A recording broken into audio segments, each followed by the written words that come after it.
প্রতিদিন সকালে এক গ্লাস লেবুর পানি খেলে আপনার শরীরে ঠিক কী ঘটে? প্রথম দিন আপনি একটি তাজা লেবু কাটলেন আর এর টক রস আপনার আঙুলের ফাঁকে ছিটকে পড়ল। হালকা গরম পানিতে থাকা ভিটামিন সি এবং সাইট্রিক অ্যাসিড আপনার শুকনো গলা দিয়ে নিচে নেমে যাবে। সারা রাত ধরে জমে থাকা মিউকাস বা শ্লেষ্মা দ্রুত পরিষ্কার হয়ে যাবে এবং আপনি এক অদ্ভুত সতেজতা অনুভব করবেন। তৃতীয় দিন আপনি কাপটি তুলে নিয়ে এই হালকা অ্যাসিডিক পানিটি এক চুমুকে খেয়ে ফেললেন। অর্গ্যানিক অ্যাসিডের প্রভাবে আপনার অন্ত্রের কার্যকারিতা বৃদ্ধি পায়, যা হজম প্রক্রিয়াকে ত্বরান্বিত করে। শরীরে তরলের ভারসাম্য ফিরে আসে, সোডিয়াম মেটাবলিজম ঠিক হয় এবং সকালে ঘুম থেকে ওঠার পর চোখের পাতার ফোলাভাব লক্ষণীয়ভাবে কমে যায়। দশম দিন আপনি আয়নার দিকে তাকিয়ে নিজের ত্বক খেয়াল করেন। ভিটামিন সি কোলাজেন তৈরি করতে সাহায্য করে, যা ত্বকের ক্ষতিগ্রস্ত স্তরগুলো মেরামত করে। অ্যান্টিঅক্সিডেন্টগুলি ফ্রি র্যাডিক্যালস ধ্বংস করতে শুরু করে, যার ফলে ত্বকের কালচে ও নিস্তেজ ভাব দূর হয়ে উজ্জ্বলতা ফিরে আসে। 20তম দিন অর্গ্যানিক অ্যাসিডগুলো হজম হওয়ার পর এর অ্যালকালাইন বা ক্ষারীয় প্রভাব শরীরের অ্যাসিড বেসের ভারসাম্য ঠিক করতে সাহায্য করে। আপনি খেয়াল করবেন বিকেলের দিকে ক্লান্তিবোধ অনেকটাই কমে গেছে।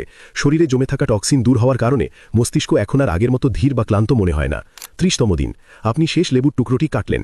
নিয়মিত পুষ্টি পাওয়ার ফলে আপনার রোগ প্রতিরোধ ক্ষমতা বা ইমিউনিটি আরও শক্তিশালী হয়ে ওঠে এবং শ্বাসযন্ত্রের ছোটখাটো প্রদাহ নীরবেই সেরে যায়। আপনার শরীর নিজের ভেতর থেকে নিজেকে পরিষ্কার করার ক্ষমতা ফিরে পায়। এটি এখন আর শুধু এক গ্লাস পানি নয়, এটি হয়ে উঠেছে আপনার শরীরকে প্রতিদিন রিবুট করার মূল চাবিকাঠি।